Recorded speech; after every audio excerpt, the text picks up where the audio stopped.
Amin. Puji Tuhan, saudara-saudari. Selamat bergabung kembali di dalam kelas penggembalaan.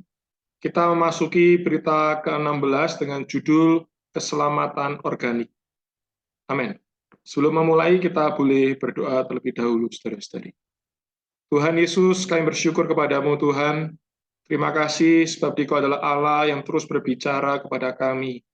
Tuhan, biarlah hari demi hari kami boleh menyandingkan telinga kami, agar kami boleh terus mendengarkan perkataan Tuhan yang menjadi suplai dan hayat dalam diri kami. Tuhan, biarlah firman ini boleh menjadi iman di dalam diri kami. Tuhan, bawalah kami dalam penghidupan kerohanian kami tidak hanya sekedar menjadi orang yang diselamatkan, tapi kami boleh mengerjakan keselamatan kami dengan takut dan gentar. Oh Tuhan, kami bersyukur kepadamu, berkatilah kelas penggembalaan kami, bila kami boleh terus menyuplai, merawat orang-orang yang kami dambakan, orang-orang yang telah Tuhan percayakan kepada kami, sehingga kami boleh mempersembahkan mereka semua dewasa di hadapan Kristus. Tuhan, bersyukur kepadamu, berkatilah setiap kami. Amin. Baik, saudara-saudari, sebelum memulai berita 16 ini, kita boleh bersama-sama menyanyikan kidung 382, mengalami Kristus sebagai hayat. Amin.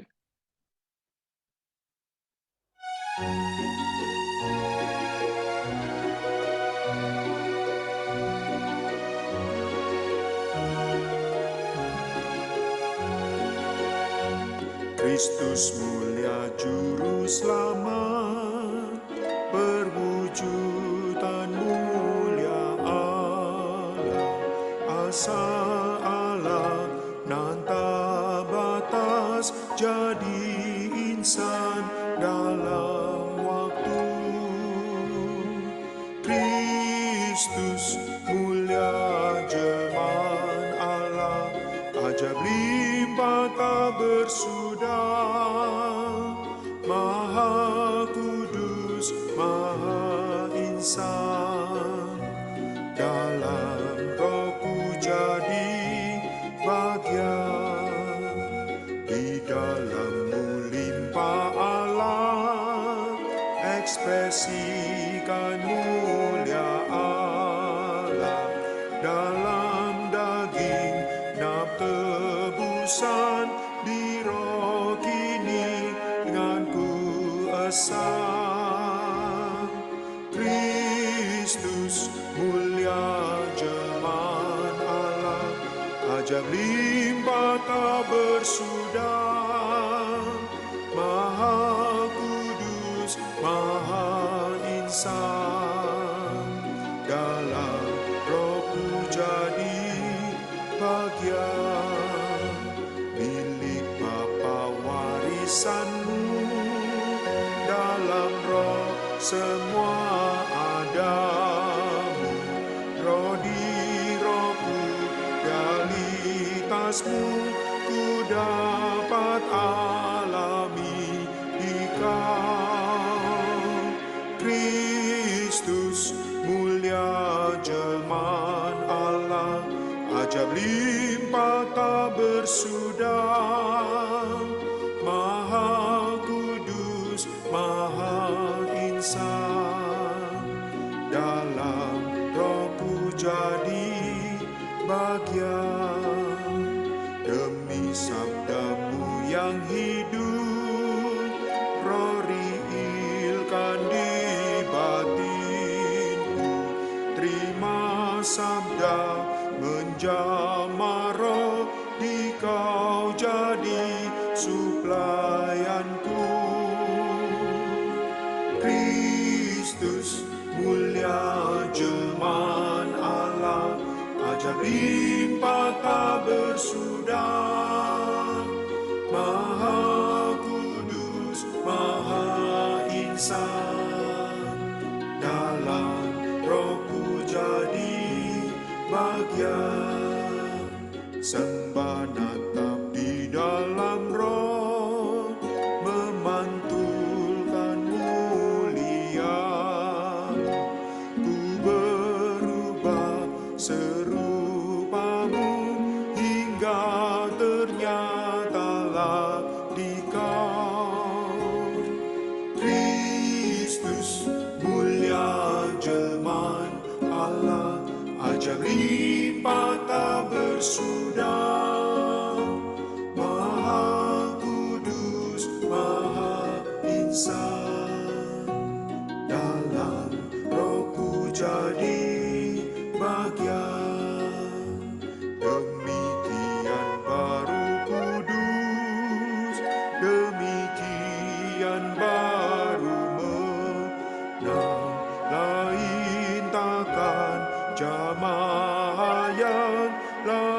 cintakan rohanian. Kristus mulia jelmaan Allah, ajaib limpah tak bersudah, Maha kudus, Maha insan, dalam Rohku jadi bagian, Roh resapiku merata, semua Kristus, semua Allah, lepas diri alamiah, nakam saleh kediamannya. Kristus mulia jelmaan Allah, ajaib limpah tak bersudah, Maha kudus, Maha insan, dalam Rohku jadi bagian.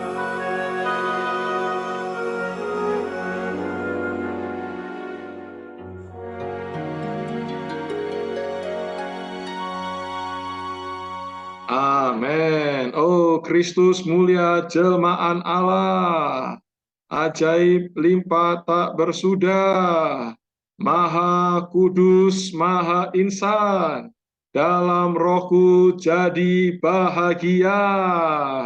Amen. Oh, haleluya, saudara-saudari. Kristus di dalam Rohku, di dalam roh kita. Amen. Roh ini meresapi kita merata, melepaskan diri alamiah.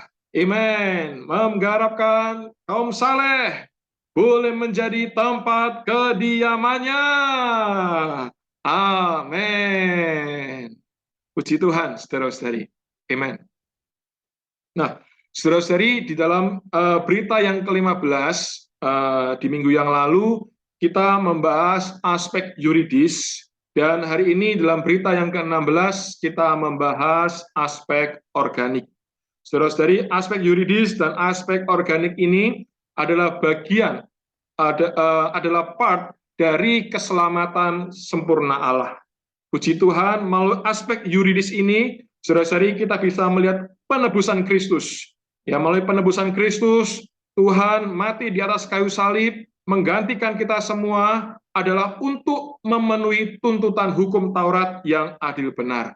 Saudara-saudari, Allah tidak bisa berfirman, lalu kita menjadi selamat dan sebagainya.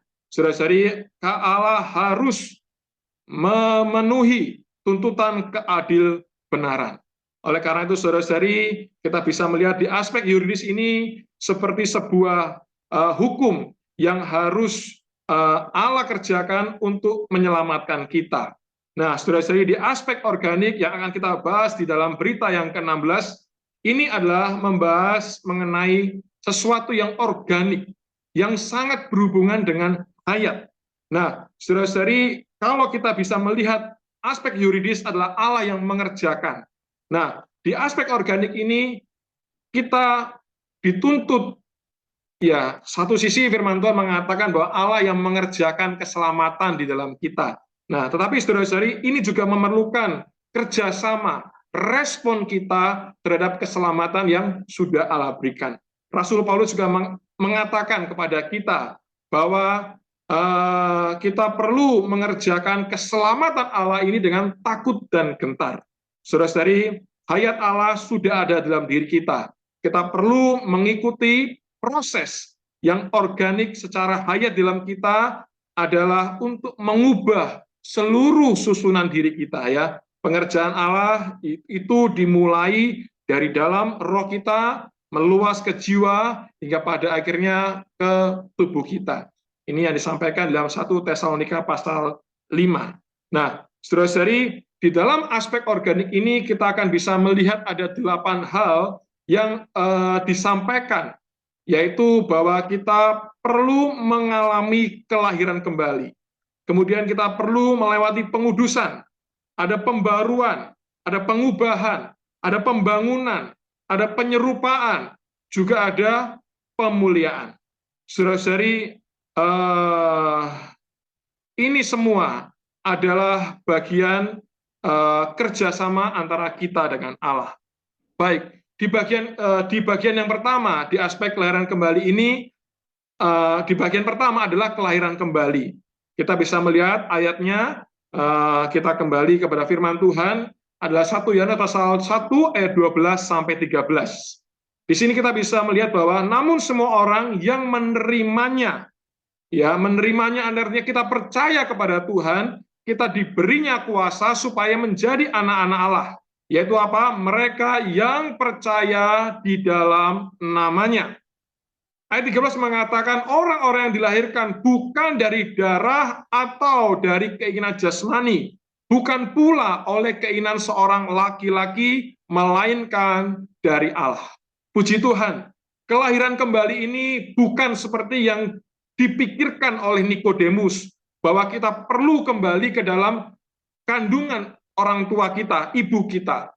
Namun saudara-saudari, kelahiran kembali di sini adalah mengacu kepada roh kita yang dulunya mati, setelah dilahirkan kembali. Nah, saudara-saudari, aspek pertama ini adalah hal yang sangat penting. Inilah pintu awal bagaimana Allah bisa mengerjakan keselamatannya di dalam diri kita. Oleh karena itu, saudara-saudari, hal pertama yang perlu kita berikan bantuan kepada setiap saudara-saudari di luar sana adalah mereka perlu menerima kelahiran kembali. Saudara-saudari, kelahiran kembali ini menurut firman Tuhan, yaitu kita tidak hanya sekedar percaya, tetapi perlu memberikan diri dibaptis. Nah, saudara-saudari, baptisan ini yang membawa kita dilahirkan kembali. Sebab kita dilahirkan bukan dari daging, tetapi roh kita yang menerima kelahiran kembali. Amin. Saudara-saudari, lalu di bagian yang kedua, dari aspek organik ini adalah penggembalaan. Saudara-saudari, ini sama seperti seorang ibu yang setelah melahirkan. Saudara-saudari, setelah melahirkan bukan berarti kita biarkan bayi tersebut lalu bertumbuh, hidup. Tapi saudara-saudari, bayi ini perlu perawatan. Bayi ini perlu penggembalaan. Atau bayi ini memerlukan pemberian makan. Nah, saudara-saudari, artinya pemberian makan ini adalah step kedua setelah kelahiran kembali. Di dalam 1 Petrus pasal 2 ayat 2 mengatakan, jadilah sama seperti bayi yang baru lahir, yang selalu, amen, saudara-saudari, yang selalu menginginkan air susu yang murni dan rohani, supaya olehnya kamu bertumbuh dan beroleh keselamatan. Saudara-saudari, satu sisi kita perlu membangkitkan gairah dari seorang yang dilahirkan kembali. Supaya apa? Supaya mereka terus datang kepada firman yang adalah susu yang murni dan yang rohani. Saudara-saudari, ketika kita terus datang kepada firman, saudara-saudari, kita akan bertumbuh dan kita akan menjadi dewasa. Nah, saudara-saudari, tetapi saudara-saudari, kita bisa melihat seorang bayi tidak bisa langsung ambil makan yang ada di meja makan. Tapi ini pengalaman ya, saya saudara-saudari baru memiliki anak yang akan baru 1 tahun. Saudara-saudari, saya menikmati proses dalam 1 tahun ini. Saudara-saudari, awal tidak tahu apa makna dari bayi menangis. Saudara-saudari, kadang, bayi nangis nih, kenapa? Popoknya perlu diganti. Lalu popok sudah diganti, tapi tetap menangis. Kenapa, saudara-saudari? Ternyata saya baru tahu, bayi ini lapar. Ya, saudara-saudari, bayi ini tidak bisa langsung makan makanan yang kita makan atau saya makan. Bayi ini perlu susu. Nah, saudara-saudari, susu ini adalah sesuatu yang sangat sangat cair, yang masih bisa dicerna oleh lambung bayi. Belum bisa juga makan bubur. Saudara-saudari, karena itu ketika ada di tengah-tengah kita seseorang yang baru dilahirkan kembali, kita perlu mengambil tugas yang sama, adalah perlu memberikan mereka makan. Kita perlu menggembalakan mereka. Saudara-saudari, dalam Yohanes pasal 21, kita bisa melihat satu kisah yang sangat manis Di dalam kegagalannya, saudara-saudari, Petrus didatangi oleh Tuhan. Dia diminta, Petrus, apakah kau mengasihi aku? Kalau kau mengasihi aku, gembalakanlah domba-dombaku. Saudara-saudari, kita perlu menggembalakan kawanan domba Allah. Kita perlu memberikan mereka semua makan. Jangan sampai ada bayi yang baru lahir, nggak lama mati. Karena apa? Karena tidak ada yang memperhatikan, tidak ada yang merawat, tidak ada yang memberikan susu. Saudara-saudari, di bagian penggembalaan ini, saya memiliki perasaan bahwa kita tidak harus belajar Alkitab terlebih dahulu. Kita tidak harus menguasai seluruh buku-buku ministry. Saudara-saudari, saya tidak pernah belajar menjadi seorang ayah. Saya tidak pernah belajar menjadi seorang orang tua. Ini tidak pernah diajarkan di dalam selama pendidikan SD, SMP, SMA, kuliah. Tidak ada pendidikan bagaimana menjadi orang tua. Tetapi karena ada hati, saudara-saudari, ketika bayi menangis, secara respon harus bangun, ya meskipun itu tengah malam, harus buatkan susu untuk anak. Saudara-saudari, demikian pula kalau kita melihat di tengah-tengah kita ada orang-orang yang baru dilahirkan, kita juga perlu bangkit untuk memberikan mereka makan. Amin. Saudara-saudari, kemudian bagian yang ketiga inilah bagian pengudusan. Saudara-saudari, di dalam bagian pengudusan ini saya ambil dalam 1 Tesalonika pasal 5 ayat 23. Semoga Allah damai sejahtera menguduskan kamu seluruhnya, dan semoga roh, jiwa, dan tubuh. Ya, saudara-saudari, ada 3 bagian, roh, jiwa, dan tubuh. Oleh karena itu disebut kenapa manusia tripartit, ada roh, jiwa, dan tubuh. Dan roh, jiwa, dan tubuh ini perlu terpelihara sempurna tanpa cacat pada kedatangan Yesus Kristus Tuhan kita. Nah, saudara-saudari, pengudusan di sini bukan hanya pengudusan secara posisi, ya, tetapi ini adalah pengudusan secara watak, ya, secara jiwa. Nah, saudara-saudari, pengudusan secara watak ini memerlukan kerjasama kita kepada Allah. Watak ini mengacu kepada sifat. Sifat itu mengacu kepada substansi yang diciptakan oleh Allah. Saudara-saudari, kalau kita membahas watak, yaitu terkadang mengacu kepada hal-hal yang mungkin kurang baik atau hal yang negatif. Ya, mengacu kepada sifat kita atau watak kita yang bengkok, yang jahat, bejat, yang kita dapatkan dari manusia lama kita. Nah, saudara-saudari, karena itu pengudusan watak ini perlu dikerjakan di dalam diri kita. Ini adalah masuk di dalam mana? Bagian jiwa kita, ya. Dalam watak ini masuk ke dalam jiwa kita. Nah, saudara-saudari, semoga kita bisa melihat bahwa pengudusan watak ini adalah kita perlu mendapatkan suplaian atau penyaluran dari sifat ilahi Allah. Kita tidak bisa berubah, ya, menurut cara kita. Kita belajar, ya saudara-saudari, tidak bisa dengan pembelajaran. Tetapi kita perlu mendapatkan atau penambahan dari sifat kudus Allah di dalam diri kita. Amin. Puji Tuhan. Kemudian kita bisa melihat bagian yang keempat adalah bagian dari pembaruan. Amin. Saya ambil dari Titus pasal 3 ayat 5. Dan pada waktu itu dia telah menyelamatkan kita, bukan karena perbuatan benar yang telah kita lakukan, tetapi karena rahmat melalui permandian, kelahiran kembali, dan melalui pembaruan yang dikerjakan oleh Roh Kudus. Saudara-saudari, pembaruan ini dikerjakan oleh Roh Kudus.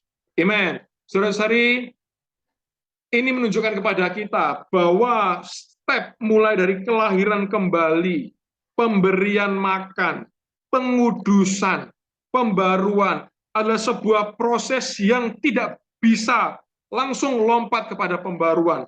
Ini harus satu persatu, step by step, saudara-saudari. Setiap langkah perlu kita lalui. Nah, saudara-saudari, puji Tuhan, hayat atau Roh Kudus di dalam diri kita, dialah yang mengerjakan, mengubah kita, yang memperbarui apa yang tidak baik. Saudara-saudari, ini adalah pembaruan secara metabolis, ya. Saudara-saudari, seperti kalau kita melihat, kalau kita mulai pucat ya, kita kekurangan air ya, saudara-saudari, kita mulai agak kelihatan pucat ya, bibir mulai mengering, agak sedikit putih dan sebagainya. Saudara-saudari, yang perlu kita kerjakan bukan hanya sekedar mandi ya, supaya kita terlihat segar, tetapi saudara-saudari, kita perlu banyak minum air putih. Demikian juga saudara-saudari, pembaruan ini adalah sebuah hal yang bersifat metabolisme di dalam diri kita.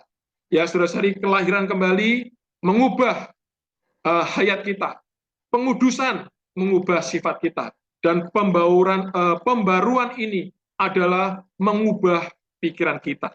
Oleh karena itu, saudara-saudari, dalam Roma pasal 12 ayat 2 dikatakan, janganlah kamu menjadi serupa dengan dunia ini, tetapi berubahlah oleh pembaruan budimu. Ya, budi ini adalah mengacu atau berhubungan dengan hal-hal yang di dalam jiwa kita, sehingga kamu dapat membedakan mana kehendak Allah, apa yang baik dan apa yang sempurna. Amen. Saudara-saudari, hari ini kita adalah kaum beriman di dalam Kristus. Kita bersifat ilahi dan kita juga bersifat insani. Kita adalah orang-orang yang perlu menerima pembaruan di dalam pikiran kita. Amin. Saudara-saudari, lalu yang kelima adalah pengubahan. Saudara-saudari, saya ambil dalam 2 Korintus pasal 3 ayat 18. Kita semua mencerminkan kemuliaan Tuhan dengan muka yang tidak berselubung. Karena kemuliaan itu datangnya dari Tuhan yang adalah roh. Maka kita sedang diubah menjadi serupa dengan gambarnya dalam kemuliaan yang semakin besar. Amen. Saudara-saudari, puji Tuhan. Kita hari ini perlu masuk ke dalam, sampai ke dalam tahap yang kelima. Nah, tahap pengubahan.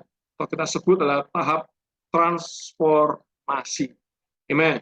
Saudara-saudari, di dalam 2 Korintus ini kita juga bisa melihat, ya, karena ada selubung, saudara-saudari, selubung kita tidak bisa memantulkan, ya, sebuah cermin, ya, kalau itu buram, ya, penuh dengan jamur, saudara-saudari, itu tidak akan baik, ya. Satu, kita tidak bisa bercermin dengan baik, dan yang kedua, cermin itu juga tidak bisa memantulkan apa yang kita lihat.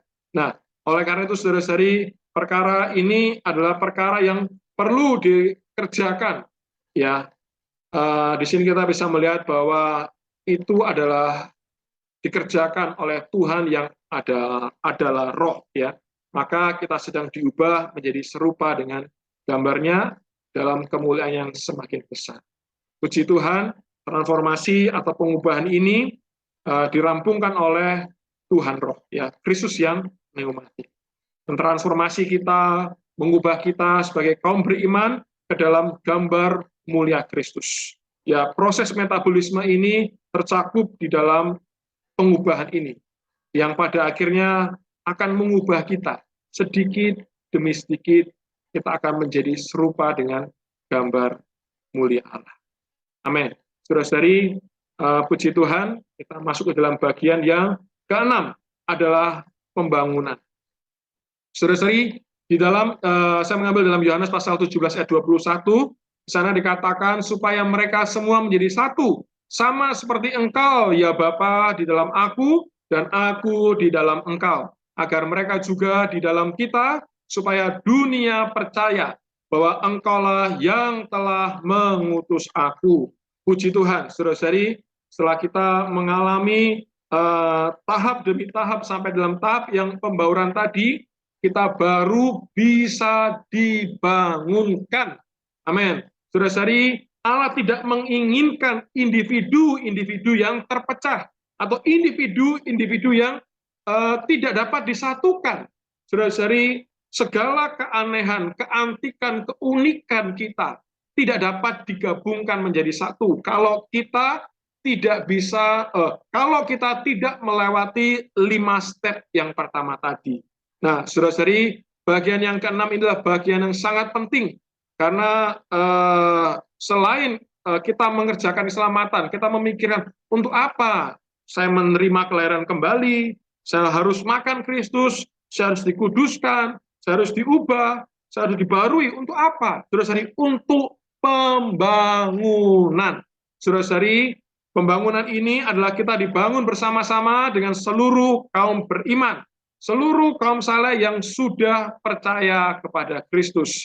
Keesaan kita, kesatuan kita, amin, bukan didasari oleh karena suku, oleh karena lingkungan, ya, dan sebagainya. Tetapi kesatuan kita adalah berdasarkan Kristus yang ada di dalam diri kita. Nah, puji Tuhan, saudara-saudari, pembangunan ini perlu melibatkan atau perlu banyak mengorbankan alamiah kita, ya. Karena itu proses pengudusan, pengubahan, pembaruan tadi tidak boleh kita lewatkan. Kalau kita melewatkan satu, akan menjadi sangat sulit bagi kita untuk dibangunkan di dalam kehidupan gereja. Saudara-saudari, menyadari tidak, kenapa kita sulit sekali bisa bersatu dengan orang ini, si A, si B. Kita hanya cocok dengan orang-orang tertentu. Saudara-saudari, ya mungkin kita bisa mengatakan mereka yang aneh, mereka yang antik, mereka yang unik. Tetapi sesungguhnya, saudara-saudari, kita juga, termasuk saya, perlu banyak menengadah kepada Tuhan. Kita perlu membiarkan Allah mengerjakan keselamatannya dalam diri kita, sehingga kita semua dapat dibangunkan menjadi satu tubuh Kristus. Amin. Saudara-saudari, porsi yang ketujuh adalah ini penyerupaan. Penyerupaan ini apa? Penyerupaan adalah kita diserupakan dengan gambar yang penuh dari putra sulung Allah yang adalah manusia Allah pertama sebagai model awal untuk reproduksi massal. Oh, saudara-saudari, puji Tuhan. Jika kita selalu terbuka kepada pekerjaan pengubahan Allah dalam diri kita, operasi Allah, amin, membuat kita makin hari makin mirip Kristus. Saudara-saudari, percaya tidak? Kita boleh ambil cermin, kita melihat, oh, orang seperti saya adalah manusia Allah. Saya mirip Kristus. Saudara-saudari, bukan hanya mirip, kita diserupakan, amin, dengan apa? Gambar yang penuh dari putra sulung Allah. Karena kita hari ini orang sudah dilahirkan kembali, kita adalah anak-anak Allah. Saudara-saudari, anak saya tidak mungkin mirip dengan saudara A atau saudara B. Anak saya pasti mirip saya atau mirip ibunya. Demikian juga kita, saudara-saudari, orang yang sudah dilahirkan dari Allah, kita adalah orang yang sama dengan Allah. Amin. Puji Tuhan. Hal yang ke-8, saudara-saudari, ini adalah pemuliaan. Ya, saudara-saudari, pemuliaan adalah penyebar kemuliaan Kristus dari kaum beriman melalui pertumbuhan mereka hingga matang dalam hayat Kristus. Roma pasal 8 ayat 30 mengatakan, mereka yang ditentukannya dari semula, mereka itu juga yang dipanggilnya. Mereka yang dipanggilnya itu, mereka itu juga dibenarkannya. Dan mereka yang dibenarkan itu juga mereka dimuliakan. Saudara-saudari, puji Tuhan. Ini adalah nasib yang mulia. Saudara-saudari, dulunya kita apa sih? Kita orang berdosa. Kita percaya kepada Tuhan, kita diselamatkan, yaitu aspek yuridis. Lalu kita masuk, saudara-saudari, ini aspek organik ini perlu kerjasama antara Allah dengan kita. Saudara-saudari, semakin hari kita terbuka terhadap pengerjaan atau operasi hukum hayat dalam diri kita. Saudara-saudari, ini bukan sesuatu yang mudah. Ini kelihatannya dibicarakan mudah, saudara-saudari. Tapi dalam pengalaman, saudara-saudari, inilah proses yang panjang. Ya, ini memakan waktu berapa lama? Sepanjang hidup Kristiani kita. Saudara-saudari, oleh karena itu, saudara-saudari, kita perlu bersyukur kepada Tuhan. Nasib kita adalah mulia. Amen. Kemuliaan Allah terpancar melalui kita. Semoga, saudara-saudari, melalui berita yang ke-16, kita bisa melihat, ya, seperti kepada para pemuda, ya, di tempat saya melayani, saya tinggal pelayanan di Brother House. Terkadang kita harus memberikan kepada mereka sebuah pengertian. Kenapa sih harus begini, harus begitu? Setelah kita jelaskan, mereka bisa paham dan akhirnya mereka bisa menerima.